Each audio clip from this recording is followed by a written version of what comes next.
Good morning बच्चों। जैसे कि आप लोगों को पता है क्लास 12th में हम चैप्टर नंबर 10 डिस्कस कर रहे थे और इस चैप्टर में हम लोगों ने केमिकल रिएक्शन स्टार्ट कर दिए थे। रासायनिक अभिक्रियाएं पढ़े थे। रासायनिक अभिक्रियाओं में हम लोग लास्ट में देख रहे थे धातुओं के साथ अभिक्रियाएँ। ठीक है, जो ए पार्ट था वो था नाभिक स्नेही प्रतिस्थापन अभिक्रियाएँ। बी पार्ट था विलोपन अभिक्रिया जिसको अपन ने बीटा विलोपन भी नाम दिया था, और सी पार्ट चल रहा था धातुओं के साथ अभिक्रिया।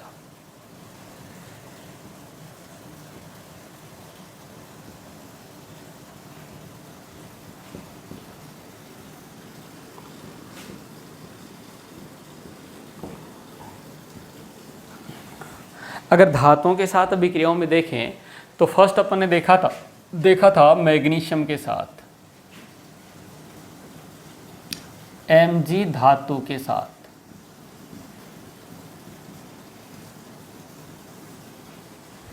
ठीक है, और मैग्नीशियम धातु के साथ क्या रिएक्शन हुई थी ये भी हम लोगों ने देख लिया था। हम ये बता चुके थे कि जब एल्किल हैलाइड की रिएक्शन मैग्नीशियम धातु के साथ शुष्क ईथर की उपस्थिति में होती है, ये विलायक का काम करता है, तो हमने बताया था कि ये बनता है RMgx, और इसको बोल दिया था अपन लोगों ने Gr। ये सब बता दिया था। Gr मतलब गिरण्यार रिएजेंट, हिंदी में कहेंगे गिरण्यार अभिकर्मक। तो ये रिएक्शन बता दी थी। इसमें अपने एनसीईआरटी में इस Gr की कुछ रिएक्शन दी हुई है। Gr एसिड बेस रिएक्शन भी देता है, एडिशन रिएक्शन भी देता है, SN2TH न्यूक्लियोफिलिक सब्स्टिट्यूशन रिएक्शन भी देता है, प्रतिस्थापन भी देता है। सभी रिएक्शन ये देता है, जिनमें से अपने यहाँ इसी चैप्टर में एसिड बेस रिएक्शन दिया हुआ है। हम लोगों को ध्यान रखना है कि यहाँ एसिड बेस रिएक्शन बहुत ही फास्ट रिएक्शन है। एसिड बेस रिएक्शन बहुत ही तेज़ी से होने वाली रिएक्शन है। और देखिए वो कैसे करता है Gr। R यहाँ कोई भी एल्किल समूह हो सकता है, X यहाँ कोई भी हैलोजन हो सकती है। तो R देखिए मेरे पास कोई RMgX है, RCH3 हो सकता है, C2H5 हो सकता है, वो आप ले सकते हैं, एग्जाम में आपको कुछ भी दे सकता है। और यहाँ जल दे रखा है, तो ये Gr जो है, ये गिरण्यार विकर्मक जो है वो H2 के साथ में रिएक्शन कर लेता है, और वो रिएक्शन करता है, वो रिएक्शन एसिड बेस रिएक्शन होती है। यहाँ पर आ जाता है RH, H यहाँ जाता है, क्योंकि इसमें ये पार्शियल नेगेटिव, ये पार्शियल पॉजिटिव बनता है, ये ध्रुवीय सहसंयोजक बंध होता है, और ये वाला बंध ही यहाँ से टूटता है, ये वाला ही टूटता है। अगर जल की बात करें तो इसमें H पॉजिटिव होगा, OH नेगेटिव होगा, तो H कहाँ आएगा, यहाँ आएगा, OH यहाँ आ जाएगा। क्या बन गया ये Mgx, इस पर आ गया OH। तो इसका बनना समझ में आ गया होगा। अगर आपको Gr दे रखा है क्या, CH3 MgBr, और यहां जल की रिएक्शन करवा दी। अब अपने को पता है एसिड बेस रिएक्शन होगी, तो इसका H+ इसके CH3- के साथ रिएक्शन करेगा, और यहां CH3H, मतलब ये बन गया मेथेन, CH4। क्या कह सकते हैं इसको, CH4 प्लस MgBrOH। तो जो एसिडिक हाइड्रोजन है, जो H+ की फॉर्म में दी जा सकती है, उसके साथ ये रिएक्शन करता है, एसिड बेस रिएक्शन, और इस तरीके से प्रोडक्ट बनाता है। अगर मान लीजिए यहाँ पर CH3 MgBr है और D2 ले लिया भारी जल, जब भारी जल ले लिया तो यहाँ भी क्या होगा, D प्लस इसके ऊपर जाएगा और ये बन जाएगा CH3D और OD इसके पास आ जाएगा, ये बन जाएगा MgBrOD। समझ में आया होगा, आगे चल सकते हैं। ऐसी ही रिएक्शन हम R लिख देते हैं ताकि कोई नाराज नहीं हो, ना मेथिल हो, ना एथिल हो, ना प्रोपिल हो। RMgX अगर किसी एल्कोहल के साथ रिएक्शन करता है, मेथेनॉल, एथेनॉल, प्रोपेनॉल, तो यहाँ से H, यहाँ H जो है वो इसके साथ जाएगी। अगर इसके ऊपर थोड़ा सा अपन चार्ज डिस्प्लेसमेंट देखें, चार्ज का विस्थापन देखें, तो ये थोड़ा पॉजिटिव, ये थोड़ा नेगेटिव, या ये थोड़ा नेगेटिव, ये थोड़ा पॉजिटिव। तो आप देखो H किसके साथ जाएगा, R के साथ। RO माइनस किसके साथ जाएगा, Mg के साथ। प्रोडक्ट क्या बन गया, R पर आया H, जब R पर H आ गया तो ये एल्केन बन गया। जब R पर H आ गया तो क्या बन गया, एल्केन बन गया। Mg पर देखो, Mg पर क्या हुआ, एक X था, दूसरा OR आ गया। यही रिएक्शन R ले लेता हूं, MgX है, और यहाँ फिनॉल ले लिया। फिनॉल जो है वो इनसे ज़्यादा एसिडिक होता है, फिनॉल जो है वो इनसे ज़्यादा एसिडिक होता है। तो ये वाला जो H है वो इस पर जाएगा, या इमीडिएट क्या बन जाएगा, RH। यानी एसिड बेस रिएक्शन होती है और एल्केन का निर्माण होता है, एल्केन का निर्माण होता है। और यहाँ Mg, ये X, ये OPH। तो इस टाइप से यहाँ एल्केन का निर्माण होता है। ऐसे किसी भी एसिडिक हाइड्रोजन के साथ अगर Gr रिएक्शन करता है, जैसे देखो आप, मैं उदाहरण ले लेता हूँ CH3 MgBr, कोई भी गैर विकर्मक हो सकता है। RC ट्रिपल बॉन्ड CH, ये सिरे वाली एल्काइन है। sp कार्बन से जुड़ी हुई हाइड्रोजन अम्लीय प्रकृति की होती है। इधर जगह नहीं है तो इस रिएक्शन को अपन ऐसे भी लिख सकते हैं कि इसके पास ये थोड़ा पॉजिटिव, इसके पास थोड़ा नेगेटिव। इलेक्ट्रॉन इधर खींचेंगे ना तो ये पॉजिटिव हो जाएगा, इस पर थोड़ा नेगेटिव, और इस पर थोड़ा पॉजिटिव। तो पॉजिटिव वाला किसके साथ जाएगा, नेगेटिव वाले के साथ। क्या बन गया, CH4 प्लस Mg, यस, और Mg के साथ एक Br था, एक आ गया C ट्रिपल बॉन्ड C और R। कुल मिला के बात यह है कि एसिडिक हाइड्रोजन के साथ में एल्केन बनते हैं। ठीक है, मेरे पास थायोल है CH3 CH2 MgBr, ये Gr हो गया। मेरे पास थायोल है कोई, तो मुझे पता है रिएक्शन कैसे होगी।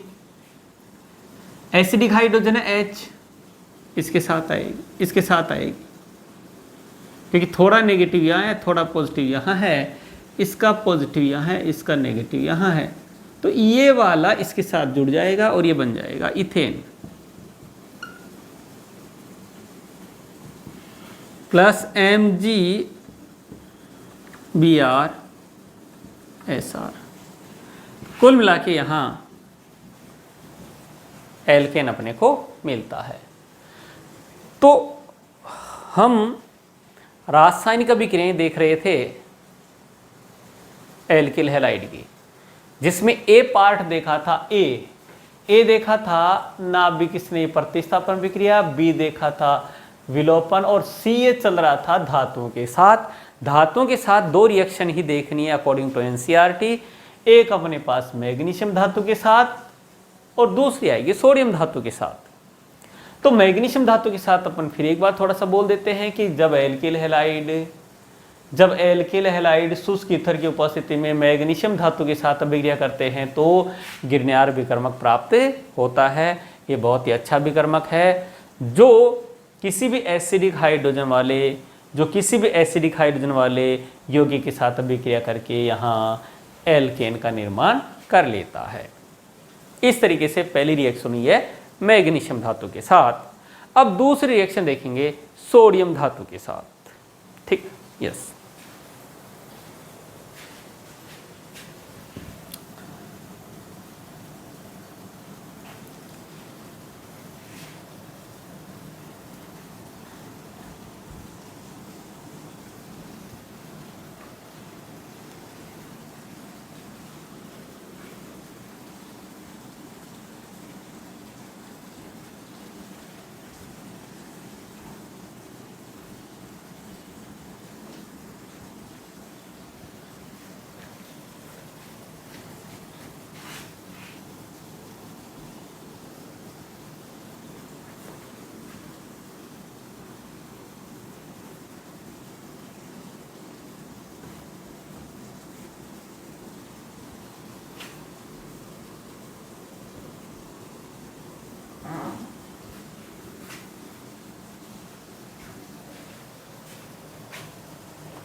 देखिए सोडियम धातु भी बहुत अधिक क्रियाशील धातुओं में आता है और ये भी एल्किल हैलाइड के साथ रिएक्शन कर सकता है। तो यहाँ जब एल्किल हैलाइड लेते हैं, रिएक्शन करवाते हैं सोडियम धातु के साथ, तो यहाँ लेना पड़ता है विलायक शुष्क ईथर। विलायक को ही लेना पड़ता है, आपको शुष्क ईथर लेना पड़ता है। ठीक है। अब आप सोच रहे होंगे कि जैसे Mg के साथ रिएक्शन हुई थी, मैग्नीशियम यहाँ आया था, सोडियम भी यहाँ आ जाएगा, ऐसा नहीं होता है। ठीक है।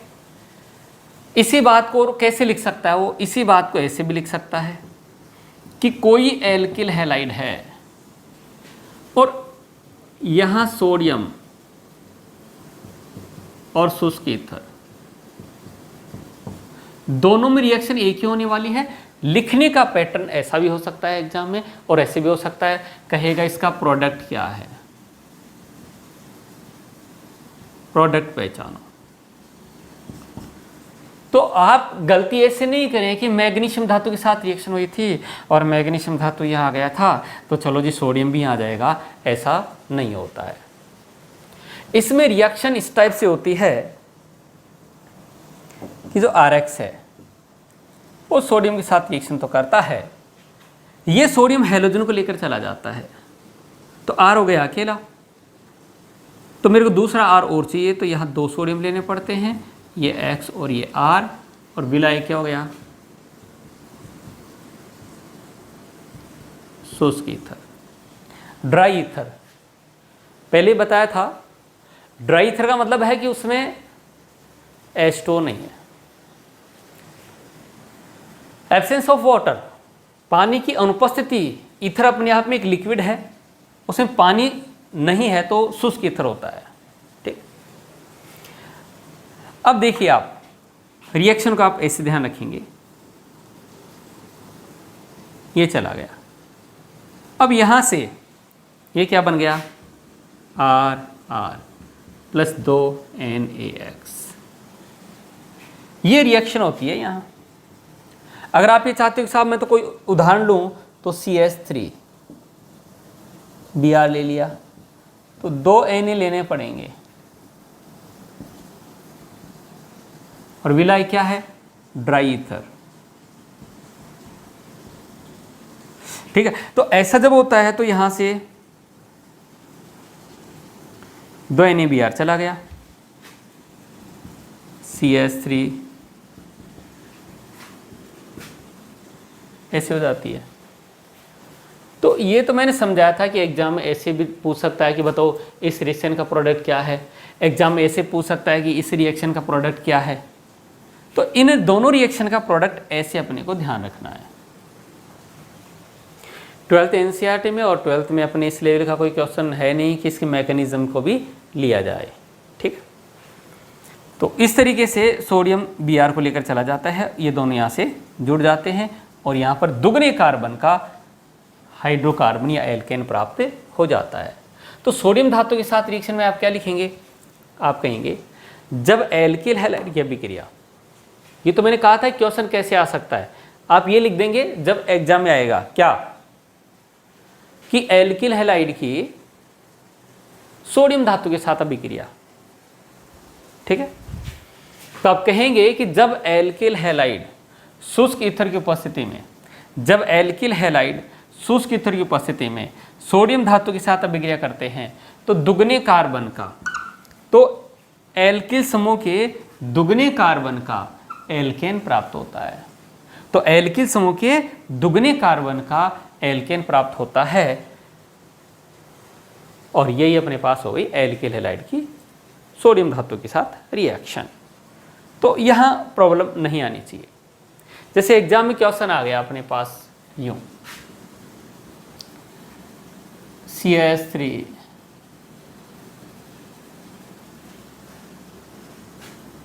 CH2Cl और यहाँ लिख दिया सोडियम शुष्क को कहते हैं ड्राई ईथर। पूछ लिया प्रोडक्ट क्या है। अब आप सोच रहे हैं मैं क्या करूं, आपको क्या करना है, आप दो ही सोडियम मैग्नीशियम की तरह आके यहाँ इकट्ठा नहीं होगा। सोडियम जो है वो आके यहाँ इकट्ठा नहीं होगा, वो इसको लेकर जाएगा और रिएक्शन आप ऐसे याद रखेंगे ऐसे। तो देखो आप CH3 CH2 Cl, दो सोडियम CH2 CH3, उधर स्पेस नहीं है तो रिएक्शन को अपन इधर ले सकते हैं, पर ऐसे घुमा के लिखना, ये ऐसे लिखना है ना, ये थोड़ा गलत हो जाता है, अच्छा नहीं लगता। ठीक है, आप या तो रिएक्शन एरो लगा के आगे उस एरो के उधर ही लिखो प्रोडक्ट, या फिर आप ऐसे लगाओ यूं। मतलब ये सब भिड़के क्या बना रहे हैं, ये सब भिड़के बना रहे हैं प्लस 2 NaCl।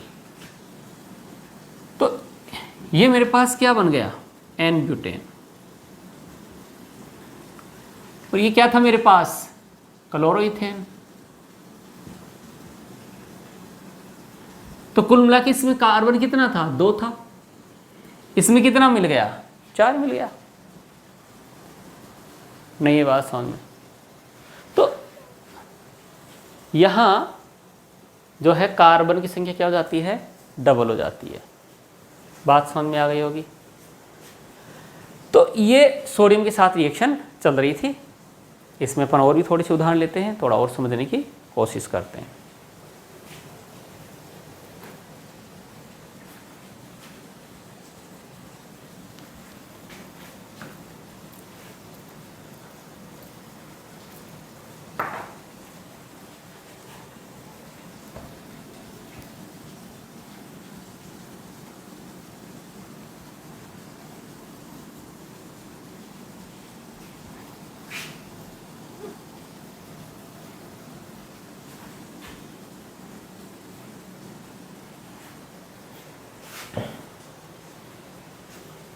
देखो CH3 ये है, आपके बोर्ड में दे दिया सोडियम और यहाँ शुष्क ईथर। तो आप पहचान जाएंगे देखते ही क्या कि एल्किल हैलाइड है, ये सोडियम है। मतलब एल्किल हैलाइड की सोडियम धातु के साथ रिएक्शन हो रही है, शुष्क ईथर की उपस्थिति में हो रही है। प्रोडक्ट क्या बनेगा, तो देखिए आप कहेंगे इसको 2 बार लिखेंगे, है ना, और यहाँ क्या लिखेंगे 2 बार सोडियम। क्योंकि एक यानी एक Cl को ले जाएगा, तो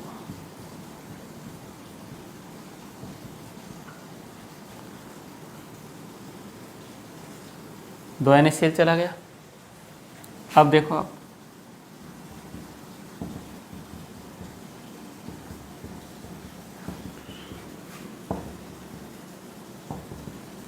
दो क्या जाएगा NaCl। तो इस टाइप से ये वाला बन जाता है दोगुने कार्बन का। अब आपको एग्जाम में ऐसा भी दे सकता है, क्या उल्टा दे सकता है। देखो ऐसे उल्टा दे सकता है कि एक यौगिक A है, वो सोडियम शुष्क ईथर, A यौगिक है जो सोडियम शुष्क ईथर के साथ रिएक्शन करके और ये बना रहा है।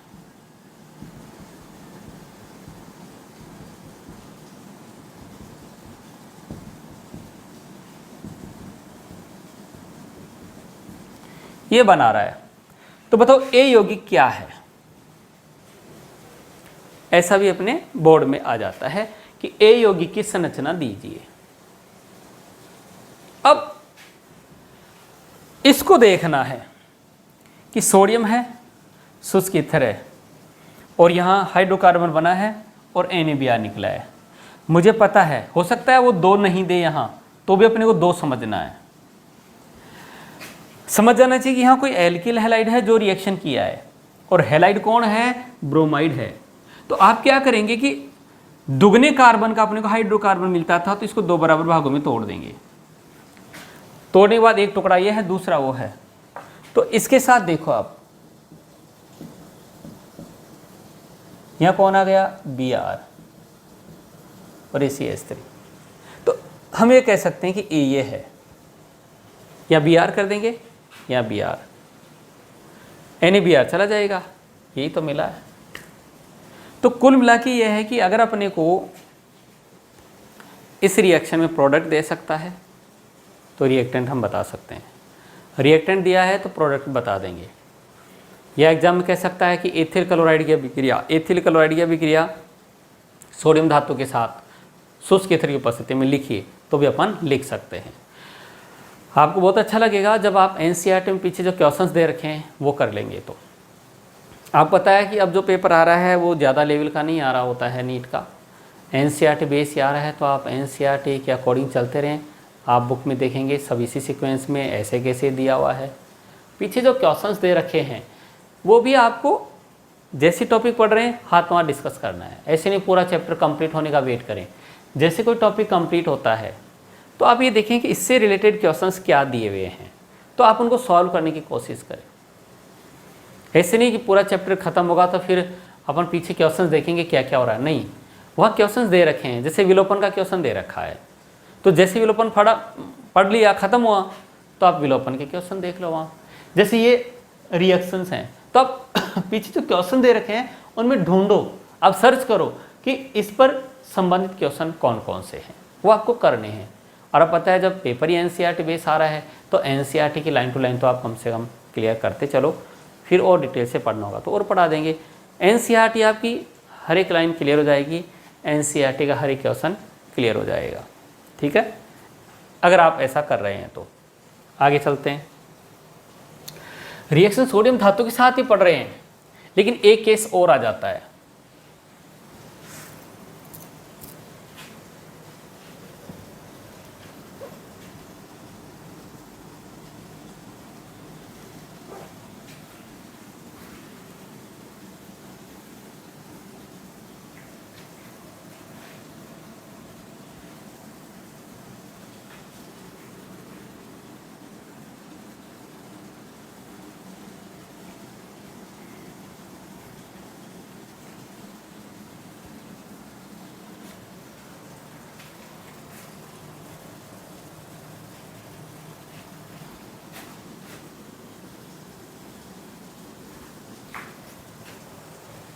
देखो होता क्या है कि अपने को ऐसे दे दिया CH3Cl प्लस CH3CH2Cl, और यहाँ दे दिया सोडियम,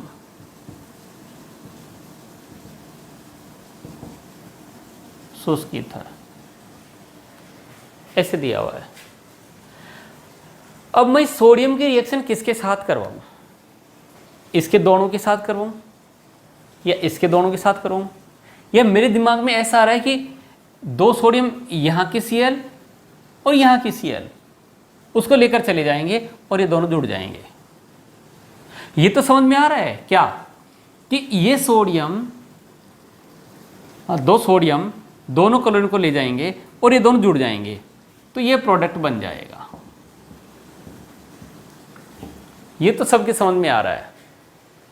लेकिन मैं आपको बता दूं कि हो सकता है कि दोनों ही अणु इसके काम में आ जाएं, क्योंकि जब रिएक्शन करवाते हैं तो इनके बहुत सारे अणु होते हैं, इसके बहुत सारे अणु होते हैं, इसके बहुत सारे अणु होते हैं। हो सकता है कि इसके दोनों काम में आ गए हों। किस टाइप से? इस टाइप से, CH3 Cl plus 2 Na plus Cl। ये समझने के लिए चल रहा मामला। बाकी मैकेनिज्म इनकी फ्री रेडिकल मैकेनिज्म होती है, आयनिक मैकेनिज्म होती है, उससे समझाते हैं। लेकिन आप 12th बेस पर या कह सकते हैं कि NCERT की क्वेश्चन करने के लिए आप सीधा ऐसे ध्यान रखें, तो आप ये कह सकते हैं कि यहाँ से दोनों ये लेकर चला गया तो फिर ये भी तो बन सकता है ना, क्योंकि इसके मॉलिक्यूल भी ऐसे नहीं एक ही है और एक ही है, बहुत सारे मॉलिक्यूल इसके होते हैं, बहुत सारे मॉलिक्यूल इसके होते हैं। फिर सुन लीजिए, जब इसके इसका एक मॉलिक्यूल इसका एक मॉलिक्यूल आपस में रिएक्शन किया तो ये बन गया। लेकिन अगर इसी के दो मॉलिक्यूल आए तो देखो ये भी तो बनेगा, ये बनेगा। और हो सकता है इसी के दो मॉलिक्यूल काम में आ रहे हों तो अपने को ये भी तो मिलेगा।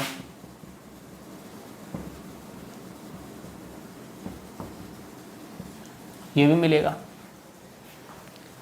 तो कहानी ये है कि भैया इसके और इसके एक एक मॉलिक्यूल से ये बनेगा, इसी के दो मॉलिक्यूल से ये बन जाएगा, इसी के दो मॉलिक्यूल से ये बन जाएगा। और इस रिएक्शन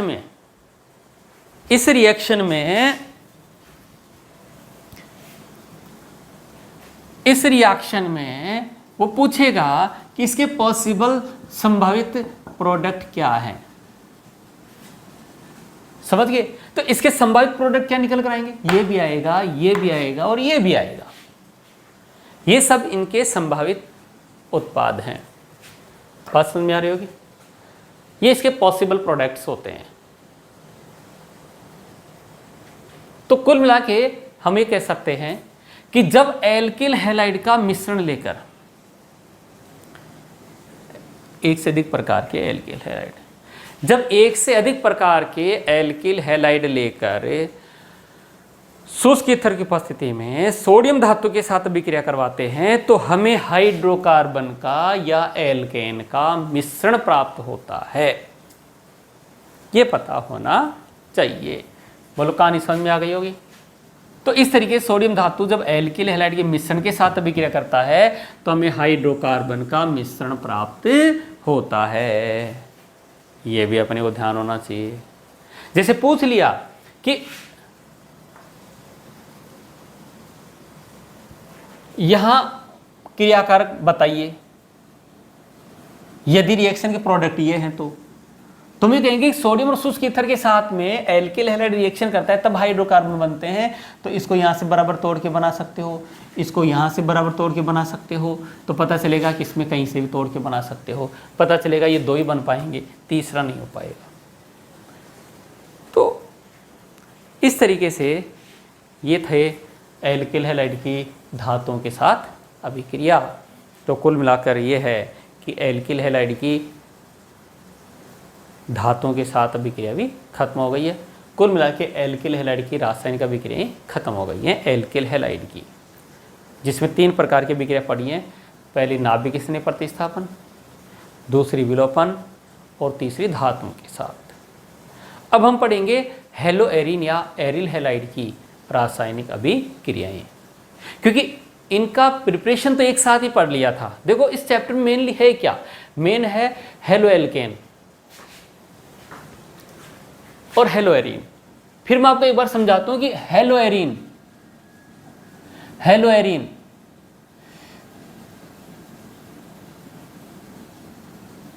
हेलो एरिन, एरिन होती है बेंजीनॉल है, उस पर हेलोजन परमाणु है, और हेलो एल्केन, कोई भी एल्केन उस पर X है, तो इसको आप एल्किल हैलाइड भी कह सकते हैं, एल्किल हैलाइड। और इसको आप कह सकते हैं एरिल हैलाइड, एरिल हैलाइड। और ये हाइड्रोकार्बन पर X के आने से बने, ये हाइड्रोकार्बन पर X के आने से बने हैं, इसलिए इनको हैलोजन व्युत्पन्न भी कहा जाता है, हैलोजन डेरिवेटिव भी कहा जाता है। ठीक है भाई। तो अब हम इसको कंप्लीट, देखो दोनों के विरचन की विधियां, मेनली अपने को लेना था दोनों की विरचन की विधियां और रासायनिक अभिक्रियाएं। तो विरचन की विधियां दोनों के साथ ले लिए थे हम, फिर इसकी रासायनिक अभिक्रिया कंप्लीट कर लिए हैं। अब इसकी रासायनिक अभिक्रियाओं को कंप्लीट करेंगे, यानी हेलो एरिन या एरिल हैलाइड की रासायनिक अभिक्रियाएं।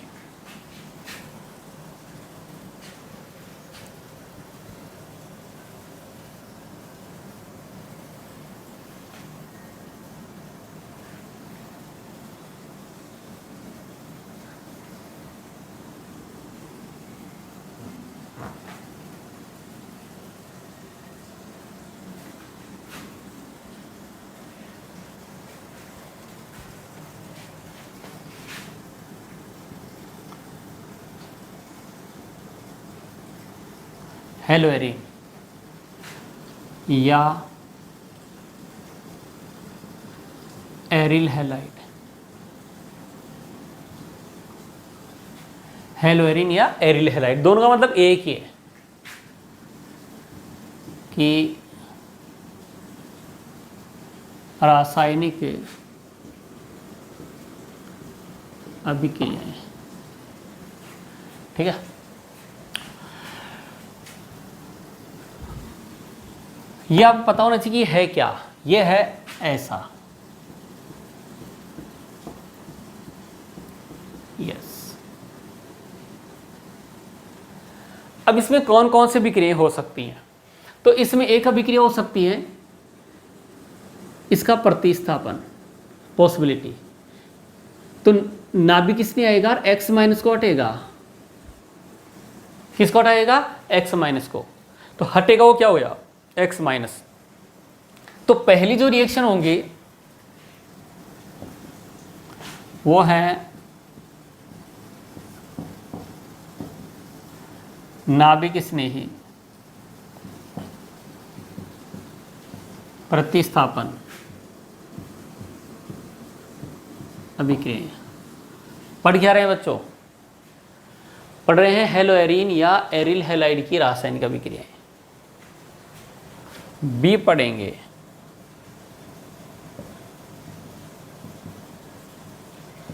इलेक्ट्रॉन स्नेही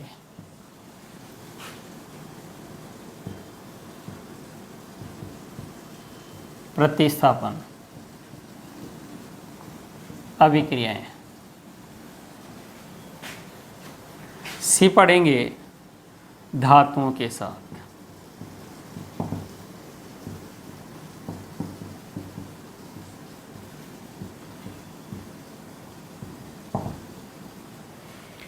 ये तीन अभिक्रियाएं पढ़ेंगे। किसमें? ये पढ़ेंगे एरिल हैलाइड में। ठीक है, जिसमें से हम थोड़ा थोड़ा इंट्रोडक्शन देने वाले हैं। यहाँ नाभिक स्नेही प्रतिस्थापन, जब इसमें बेंजीन वाले पर X है वो हटेगा, कोई नाभिक स्नेही आएगा और इसको हटाएगा, तो हटेगा वो भी क्या हो गया, X माइनस हो जाएगा, ऐसे होगा, ये यहाँ टेक करेगा, ये हो जाएगा नाभिक स्नेही प्रतिस्थापन। एक होता है इलेक्ट्रॉन स्नेही प्रतिस्थापन। इसमें क्या होता है, जो इलेक्ट्रॉन स्नेही वो आता है और वो क्या करता है कि ऑर्थो पैरा स्थिति पर अटैक करता है, इलेक्ट्रॉन लेता है और इलेक्ट्रॉन यहां से H+ को फ्री कर देता है, -H+ निकलता है। और धातुओं के साथ तो जो अपन ने देखा था, सोडियम के साथ, मैग्नीशियम के साथ, बस वहां क्या है, वहां एल्किल हैलाइड में R था, यहां pH है, बस इतना ही फर्क रहेगा। तो अपन स्टार्ट कर रहे हैं इसको 1 by 1। पहले मैंने आपको थोड़ा सा समझाया था, अब एक एक लेते हैं पहले लेते हैं नाभिक स्नेही प्रतिस्थापन अभिक्रियाएं।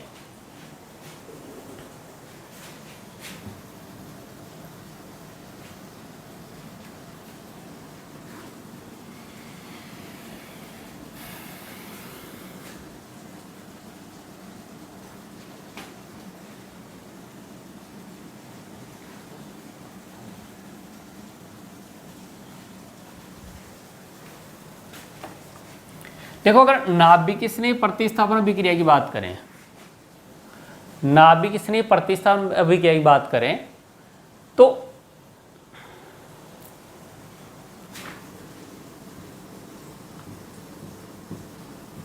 इसमें x हटेगा,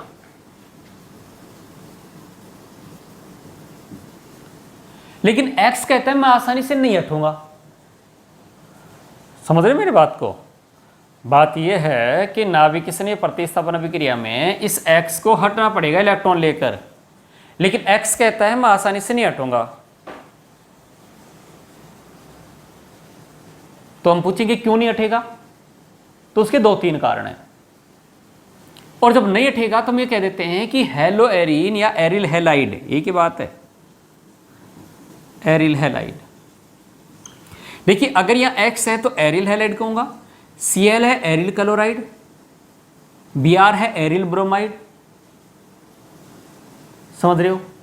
ये इसको कह सकता हूं हेलो एरिन, Cl है क्लोरोबेंजीन, Br है ब्रोमोबेंजीन। एग्जाम में जो पूछे अपने को वही लिखना है। तो एरिल हैलाइड जो है वो नाभिक स्नेही प्रतिस्थापन अभिक्रिया, एरिल हैलाइड नाभिक स्नेही प्रतिस्थापन अभिक्रिया नहीं देते हैं। सर फिर क्यों पढ़ा रहे हो? विशेष परिस्थितियों में देते हैं। सामान्य परिस्थितियों में एरिल हैलाइड नाभिक स्नेही प्रतिस्थापन अभिक्रिया नहीं देते हैं। और एग्जाम में आता है क्वेश्चन कि एरिल हैलाइड या हेलोएरिन नाभिक स्नेही प्रतिस्थापन अभिक्रिया क्यों नहीं देते। यह क्वेश्चन बन जाता है कि एरिल हैलाइड हेलोएरिन नाभिक स्नेही प्रतिस्थापन अभिक्रिया नहीं देते। स्टेटमेंट सही है और उसके आगे लिख देते हैं क्यों। क्या बन गया क्वेश्चन। तो यहां से क्वेश्चन बनता है भाई, बोर्ड में बनता है और कंपटीशन में पता होना चाहिए कि ये नहीं देता है। तो एरिल हैलाइड सामान्य परिस्थितियों में नाभिक स्नेही प्रतिस्थापन अभिक्रिया नहीं देता या के प्रति बहुत कम क्रियाशील होता है। दोनों में से कोई सी भी लैंग्वेज सेट करके आपके बोर्ड में क्वेश्चन दे सकता है। या तो कहेगा कि एरिल हैलाइड नाभिक स्नेही प्रतिस्थापन अभिक्रिया नहीं देते, या नाभिक स्नेही प्रतिस्थापन अभिक्रिया प्रति कम क्रियाशील होते हैं, फिर लिखेगा क्यों। तो आपको जवाब में लिखना पड़ेगा पहला कारण। क्या? देखो, पहले तो इस हैलोजन परमाणु के पास में 3 लोन पेयर हैं और ये वाला अनुनाद के कारण यहां जाता है, ये यहां जाता है। बोर्ड में क्वेश्चन भी आया हुआ है, हेलो एरिन की अनुनादी संरचनाएं बनाइए आप, या एरिल हैलाइड में अनुनाद समझाइए। तो क्वेश्चन वो आता है तो भी ये छापना पड़ेगा, और कम क्रियाशीलता का आएगा तो भी आपको ये छापना पड़ेगा। तो ये अनुनाद के द्वारा कैसे होता है देखिए आप। ये इलेक्ट्रॉन ये आया, ये आया, देखो यहां पर डबल बॉन्ड आ गया, यहां प्लस आ गया। प्लस लगाना नहीं बोले, अनुनाद पहले ही बता चुके हैं हम लोग इलेक्ट्रॉनिक इफेक्ट में। ये इलेक्ट्रॉन यहां आया, ये यहां गया, यहां पर क्या गया माइनस। यस, मैं आगे और अनुनाद देखूंगा, ये इलेक्ट्रॉन यहां आएगा, ये यहां जाएगा।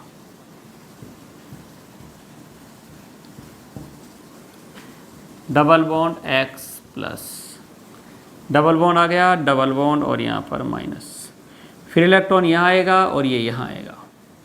यस, ऐसा अनुनाद आपको इलेक्ट्रॉनिक इफेक्ट में सिखा चुके हैं। माइनस आ गया, double bond double bond, finally electron यहाँ आता है और ये। अनुनादी संरचनाओं को डबल साइडेड एरो से बताया जाता है।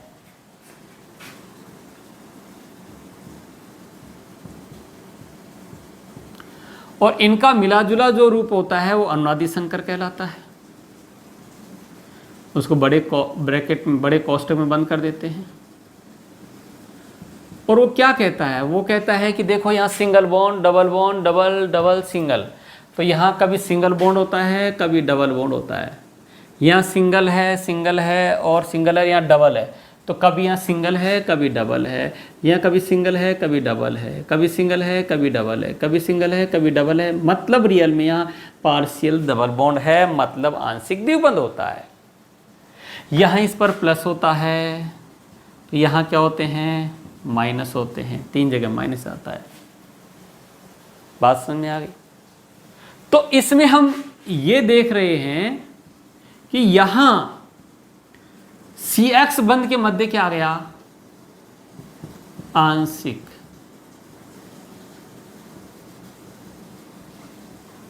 द्विबंध। यहां पर क्या आ गया, आंशिक द्विबंध आ गया।